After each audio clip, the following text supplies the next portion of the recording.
Assalamualaikum warahmatullahi wabarakatuh. Selamat sore pemirsa, senang sekali saya Ida Almadani kembali hadir menemani Anda dalam program Dialog Aceh Bicara hari ini.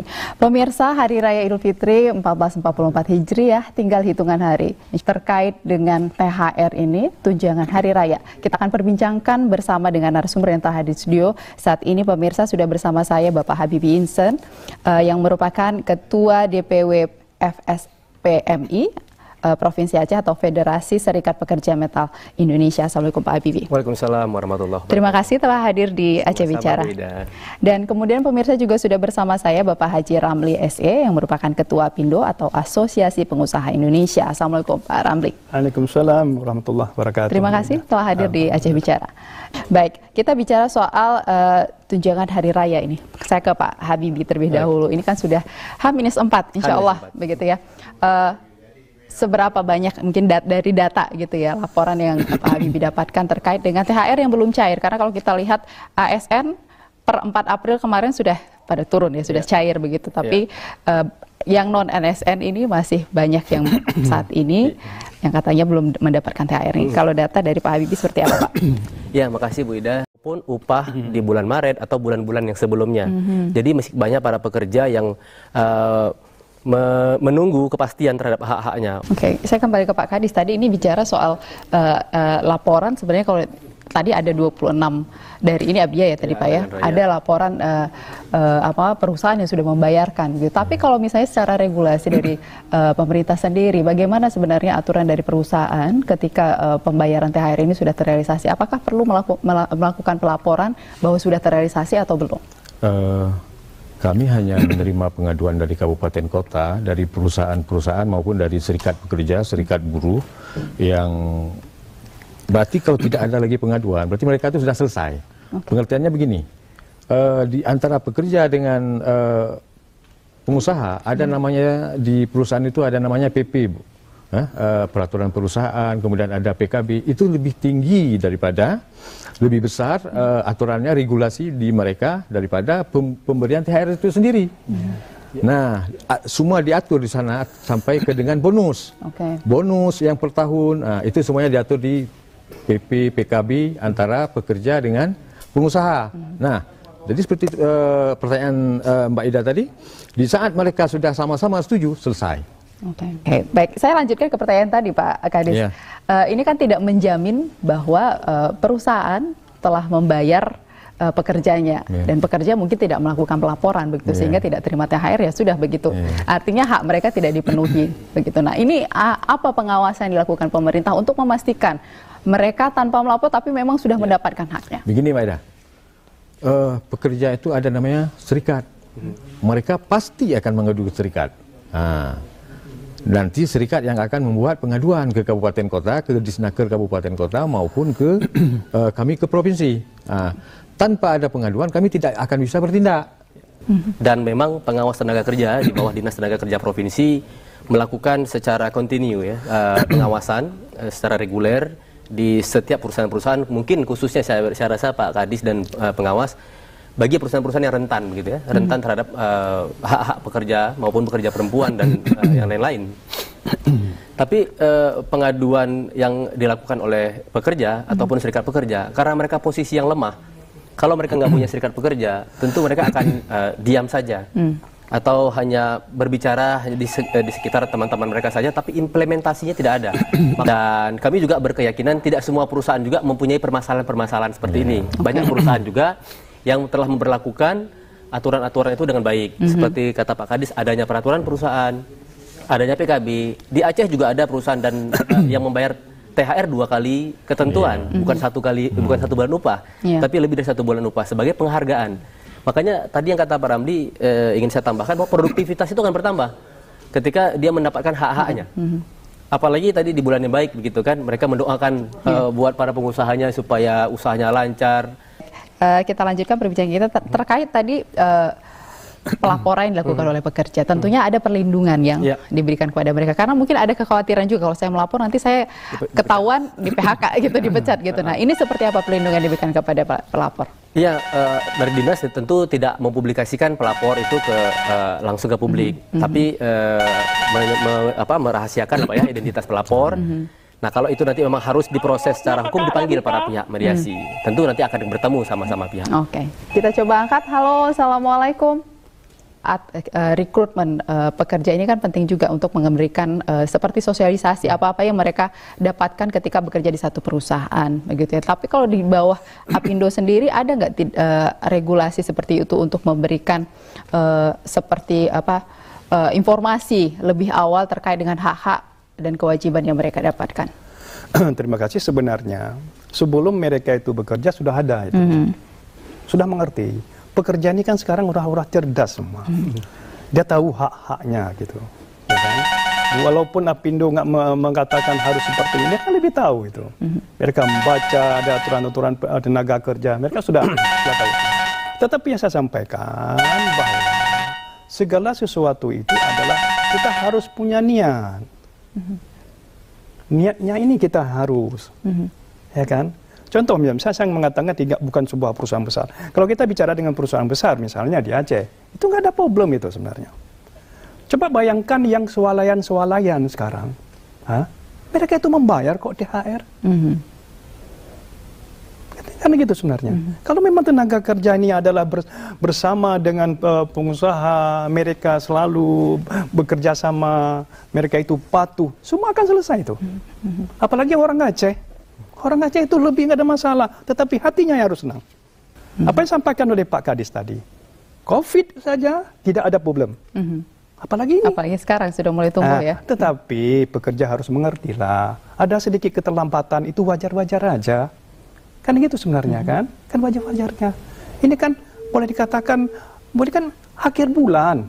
Kan itu sebenarnya kan. Tanggal ini pas Lebaran ini kan pada akhir bulan kan. Itu seperti itu. Maka kesabaran itu penting. Ya kan? Kalau pas didesak terus nanti pengusaha, ini kan timbul masalah baru. Maka saya harapan kepada Pak Habibie, ayolah pekerja itu cobalah kita sentuh juga mereka. Ya kan? Tolonglah baik-baik gitu kan. Ya, halo, assalamualaikum. Halo, assalamualaikum. Halo, assalamualaikum. Waalaikumsalam. Sudah bisa mendengar kami, Ibu? Yang ingin saya tanyakan kali ini kepada Bapak Kadis mengenai masalah THR. Pak, masalah THR yang kami hadapi hari ini, kita sudah pernah melaporkan ke Dinas Tenaga Kerja. Dan hari ini kemarin laporan itu sudah kita masukkan. Kalau Bapak mengatakan bahwa ada kepengawasan yang harus turun itu cuma di satu daerah yaitu Aceh Tamiang. Terus terang Pak, kami di Banda Aceh sudah berapa kali melapor kepada Dinas Tenaga Kerja agar kepengawasan turun langsung ke perusahaan kami Pak. Karena di sana banyak norma-norma yang sudah dilanggar, tapi tidak ada respon apapun dari kepengawasan, Pak. Saya sudah 5 kali menghadap tim pengawas, dan selanjutnya masalah THR bukan saja masalah THR di tahun ini, Pak. Kami sudah bermasalah di tahun yang lalu, bahkan realisasi THR di tahun yang lalu sampai dengan hari ini itu belum kita terima, Pak. Dan mungkin akan berakhir di pengadilan, Pak. Mungkin itu, Pak, yang saya sampaikan. Jadi yang ingin saya tanyakan dari Bapak, bagaimana Dinas menyikapi tentang ketegasan terhadap pengusaha-pengusaha atau perusahaan-perusahaan yang selama ini sebenarnya sudah nyata-nyata, Pak, melanggar norma-norma ketenaga kerjaan, yang tapi tidak ada efek jerahnya atau apapun lah, atau sanksi apapun yang diberikan. Jadi sampai dengan hari ini kami ada yang mendapatkan THR, tapi gajinya yang bulan kemarin saja belum jelas kita dapati, Pak. Jadi kadang-kadang itu di setiap tahunnya kami cuma mendapat 2 opsi, mau dapat THR atau dapat gaji. Padahal kedua-duanya sama yang kami butuhkan, Pak. Mungkin itu aja, Pak. Terus terang, kalau bisa saya mohon ke Bapak Kadis, mohon Pak, turunlah Pak ke daerah, ke kami Banda Aceh tentunya, PT Yakin Pasifik Tuna, di situ Pak Terlalu Baik, banyak Bu Novi, norma-norma kami sudah bisa ketenagakerjaan menangkap apa pertanyaan yang dari Bu sudah Novi. melanggar tapi tidak ada apapun sanksi dari dinas. Kami sudah melapor sudah berapa Baik. kali, Pak. Tapi Baik. kami dibola-bola di dinas, Pak. Terus Baik. terang kami nggak tahu apakah ini oknum atau apa. Kami minta tolong, Pak, Bapak bisa bantu kami. Mungkin itu aja, Pak. Baik. Baik, terima kasih Ibu Novi di Banda Aceh telah terhubung bersama kami di sini. Baik, langsung saya Pak Kadis mungkin bisa menjawab pertanyaan dari Ibu Terima Novi. kasih Bu Novi untuk laporannya, pengaduannya. Memang tadi baru diupdate dari staf, ada yang masuk dari Banda Aceh dengan Aceh Besar, masing-masing satu kasus. Mungkin yang kejadian Ibu Novi ini, apakah masuknya ke dinas Kota Banda Aceh, mungkin dalam hal ini kami akan menurunkan juga tim pengawas untuk memeriksa di kabupaten kota termasuk dengan Kota Banda Aceh terhadap pengaduan-pengaduan yang seperti ini. Okay. Nah, jadi kalau tidak ada pengaduan, otomatis kami itu tidak akan bisa masuk ke perusahaan-perusahaan yang memang saat ini memang tidak bermasalah. Nah, jadi di saat ada perusahaan-perusahaan ini pengaduan-pengaduan khususnya masalah THR ini seperti yang disampaikan tadi oleh Ibu Novi, insya Allah dalam waktu dekat kita akan segera ke perusahaan, kita akan melakukan pemeriksaan sesuai dengan regulasi dan ketentuan yang ada. Insya Allah Ibu Novi, mudah-mudahan bisa terselesaikan masalah ini. Oke, menyambung pertanyaan dari Ibu Novi tadi, Pak Habibie mau kasih tanggapan? Iya, saya pikir ini suara dari pekerja, suara mereka langsung kepada pemerintah, bukan hanya ke Pak Kadis tentunya ya. Menjadi PR kita bersama. Mesti ada persoalan-persoalan hak-hak pekerja yang belum ditunaikan. Meskipun kita yakin ada banyak perusahaan-perusahaan yang baik yang menjalankan aturan, tapi ini potret dari kondisi ketenaga kerjaan. Kita punya regulasi kanun ketenaga kerjaan di Aceh, maka jadikanlah ini sebagai instrumen untuk bisa mensejahterakan para pekerja. Ada kepastian kerja dan kepastian upah dan hak-hak lainnya gitu. Oke, baik. Kasus dari Bu Novi tadi ini sudah terulang. Menurut yang disampaikan tadi bahwa ini dari 1 tahun yang lalu juga belum terbayar sampai hari ini, bahkan sampai akan ke pengadilan. Ini sebenarnya ketika ini tidak bisa terrealisasi pemenuhan hak para pekerja ini, butuh rentang waktu begitu panjangkah untuk menyelesaikannya sehingga ini bisa terjadi berulang, ataukah memang sini ada pengawasan yang lemah sehingga ini tidak bisa terselesaikan dengan cepat begitu? Begini, seperti kasus yang Ibu Novi, ada juga beberapa hal yang seperti ini. Ini kan masih diselesaikan oleh mediator hubungan industrial dalam hal ini di kabupaten kota. Nah, jadi kalau memang masih bisa dibuat pendekatan antara pengusaha dengan pekerja, biasanya bisa diselesaikan di tingkat Disnaker kabupaten kota. Nah, apabila hal ini tidak bisa diselesaikan di kabupaten kota, baru akan dilimpahkan ke provinsi. Nah, kita di provinsi sesuai dengan Undang-Undang 23 tentang otonomi daerah. Nah, di sini pengawas semuanya adalah di provinsi. Nah, di kabupaten kota hanya punya mediator. Nah, untuk pengawas ini kita akan menurunkan dari pengawas-pengawas dari provinsi. Nah, apabila permasalahan-permasalahan di kabupaten kota tidak terselesaikan, baru dilimpahkan ke provinsi secara berjenjang hal ini, Bu. Seperti biasanya, sampai dengan ke jenjang ke tingkat pusat. Ada namanya pengadilan hubungan industrial, sampai ke tingkat kasasi. Nah, jadi penyelesaian ini ada tahapannya. Jadi bukan berarti kok kenapa bisa lama, enggak. Ada tahapan-tahapan yang harus kita lalui. Jadi di saat nanti kita salah melangkah, bahkan ini akan menjadi bumerang untuk kami sendiri. Dan ini tentu dilakukan pengawasan karena kita berulang di tahun berikutnya juga THR, bahkan harus memilih tadi mau gaji apa THR gitu ya. Padahal kan keduanya sekarang saat ini butuh gitu ya, karena kebutuhan memang berbeda dengan hari-hari lainnya. Kedua-duanya hak. Keduanya hak gitu ya, tidak boleh memilih sebenarnya Pak ya. Baik, Pak Ramli, sebenarnya idealnya seperti apa perusahaan mempersiapkan THR ini? Karena kalau kita lihat sekarang di H-4 tentu ini sudah menjadi persoalan, dan idealnya perusahaan kan sudah mempersiapkannya. Kalau Pak Ramli juga sebagai pengusaha, seperti apa sebenarnya mempersiapkan ini untuk pekerja? Sebenarnya apa yang disampaikan oleh Ibu Novi tadi, kita bayangkan begini, berapa ribu pekerja yang ada di Aceh. Tapi ada kasus seperti ini. Itu pun kita harus kita selesaikan mengenai masalah ini. Tentunya yang punya perusahaan juga ada hal-hal lain mungkin ya, Itu masih tanda kutip mungkin. Tetapi makanya perlu nantinya kita juga mempertajam kepada yang namanya perusahaan itu, ayo jangan seperti itu. Apalagi tadi sampaikan oleh Ibu Novi, bukan hanya sebagai THR, tetapi gaji juga seperti itu. Sebenarnya nggak ada pilihan itu, nggak ada pilihan.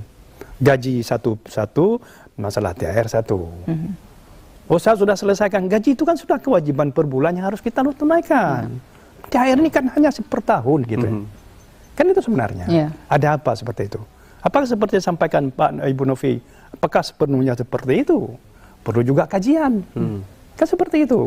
Bukan informasi yang masuk. Saya sampaikan tadi, ribuan pekerja yang ada di Aceh, ada 1-2 kasus itu kan hal biasa. Tetapi hal seperti itu tidak boleh toleransi juga, nggak boleh, nggak seperti itu. Apalagi kita menyangka, saya tidak boleh terima mengenai masalah ini Lebaran kan ke depan. Lebaran ini, Idul Fitri ini betul-betul kita apa? Makanya dalam hal ini kita juga mengimbau lagi sekali lagi kepada perusahaan, jangan abaikan inilah. Sampaikan tadi, ayolah kita bersama. Saya tengok Pak Kadis tadi luar biasa. Kita ingin menyelesaikan masalah ini. Habibie juga satu pihak seperti itu. Sebagai namanya serikat itu menerima laporan daripada pekerja dan sampaikan kepada. Juga kami juga terima itu. Maka dalam hal ini saya sampaikan tadi bahwa ini penting sekali. Maka saya sampaikan ini adalah jangan masalah gaji, THR masalahnya beda, gaji juga harus beda, ya kan? Jangan ada ancaman seperti itu. Hak, semuanya hak yang harus dipenuhi begitu ya. Tetapi Ibu Novi juga harus banyak kesabaran lah, ya kan? Kesabaran Setahun ini lama juga Pak Nunggu sabar terlalu lama. Artinya begini, hari raya 4 hari lagi. Saya sampaikan tadi bahwa pekerja di Aceh ribuan kok. Kenapa satu yang bermasalah? Ada apa? Berarti ada persoalan di sana yang harus diselesaikan. Harus kita selesaikan. Kan itu sebenarnya. Makanya kalau sesuatu itu adalah kita harus betul-betul kita kaji, kita lihat ke dalam yang lebih dalam. Apa sih masalahnya? Kecuali laporan sebuah perusahaan besar itu laporan semua. Banyak permasalahan. Kan nggak seperti itu. Maka dalam hal ini kami punya niat untuk membantu Ibu Novi, juga dari Pak Kadis tadi, dan juga dari pekerja. Kan? Pak Habibie saya yakin bisa menyelesaikan masalah itu. Ya kan? Jangan sampai nanti kemana-mana lah. Seolah-olah perusahaan-perusahaan di Aceh ini seperti itu. Enggak seperti itu. Waktu, mungkin masih banyak juga yang perlu kita ini, tapi sebagai closing statement ya, untuk edukasi juga untuk pemirsa bahwa THR ini adalah satu hak bagi pekerja dan kemudian kewajiban dari perusahaan dan pengawasan dari pemerintah begitu ya, untuk bisa diawasi secara baik agar terrealisasi dengan cepat sebelum hari raya begitu. Saya dari Pak Ramli terlebih dahulu untuk memberikan closing statement. Silakan Pak. Sebenarnya saya sampaikan bahwa dalam hal ini Apindo adalah komitmen. Perusahaan-perusahaan yang di bawah Apindo itu berkomitmen untuk membayar gaji, membayar daripada THR itu sendiri. Apalagi sampaikan tadi gaji pun nggak dibayar itu, tetapi Apindo komitmen dalam hal ini bahwa seluruh pekerja itu harus dilunaskan, harus ditunaikan mengenai masalah ini. THR ini merupakan harga diri daripada sebuah perusahaan besar apapun. Baik. Bukan perusahaan besar pun, perusahaan-perusahaan yang kecil, siapa tahu semua itu mereka ya sudah memberikan itu, ya kan? Apalagi perusahaan-perusahaan besar yang kemampuan daripada perusahaan itu memang luar biasa. Tetapi kesabaran itu juga penting pada pekerja. Baik. Ya kan? Baik. Ini paling penting. Baik. Dari Pak Habibie? Ya, dari kami Serikat Pekerja menyampaikan terima kasih kepada perusahaan-perusahaan yang telah menunaikan kewajiban pembayaran THR dan pemenuhan hak-hak normatif. Selanjutnya kami juga ingin mengajak teman-teman para pekerja untuk meningkatkan produktivitasnya, kemudian juga jangan ragu-ragu, jangan takut untuk menyampaikan persoalan-persoalan, karena kita bisa duduk bersama dialog untuk menyelesaikan berbagai persoalan. Dan THR ini penantian para pekerja, seperti tema kita. Jangan sampai penantian tidak ada pasti. Jadi penantian ini ada kepastian, karena sudah ada regulasinya, tinggal implementasinya. Mudah-mudahan sebelum hari raya benar-benar terrealisasi. Gitu ya. Baik, terakhir dari Pak Kadis. Sama harapan saya dari pemerintah daerah khususnya, kami mengucapkan juga apresiasi dan terima kasih yang sangat luar biasa kepada Apindo, dalam hal ini pengusaha-pengusaha di bawah Apindo, juga pada Pak Habibie selaku Serikat Pekerja Serikat Buruh Aceh. tolong pengusaha untuk tahun ini bisa menunaikan yang namanya THR keagamaan. THR adalah non upah yang harus dibayarkan setiap pengusaha kepada pekerja, khususnya THR yang menyangkut dengan THR keagamaan. Dalam hal ini seperti tahun ini, dalam beberapa hari ini adalah Idul Fitri. Kemudian kami juga dari pemerintah akan terus mengawasi dan mengharapkan dari SPSB juga maupun dari pihak pengusaha, silakan berkonsultasi dengan kita, kemudian bisa juga ada pengaduan-pengaduan dari SPSB, dari kabupaten kota. Kalau memang tidak bisa diselesaikan, silakan limpahkan kita ke provinsi, kita akan menyelesaikan permasalahan ini, termasuk seperti yang disampaikan tadi Ibu Novi. Mudah-mudahan ke depan kita akan lebih baik lagi. Untuk THR ke depan, Aceh ini tidak akan masuk nominasi seperti H-4 ini belum dibayarkan. Baik. Terima kasih, Bu. Terima kasih Pak Akmil, Pak Ramli, dan juga Pak Habibie atas waktunya di Aceh Bicara. Dan pemirsa, demikian tadi perbincangan kita dalam dialog Aceh Bicara. Terima kasih bagi Anda yang sudah berpartisipasi bersama kami tadi via telepon. Dan mudah-mudahan THR ini akan terrealisasi seperti apa yang kita harapkan sebelum hari raya nantinya. Dan mudah-mudahan ke depan juga tidak ada persoalan lagi terkait dengan THR ini. Dan akhirnya saya Ida Almadani dan juga kru yang bertugas mengucapkan terima kasih atas kebersamaan Anda. Sampai jumpa. Assalamualaikum warahmatullahi wabarakatuh.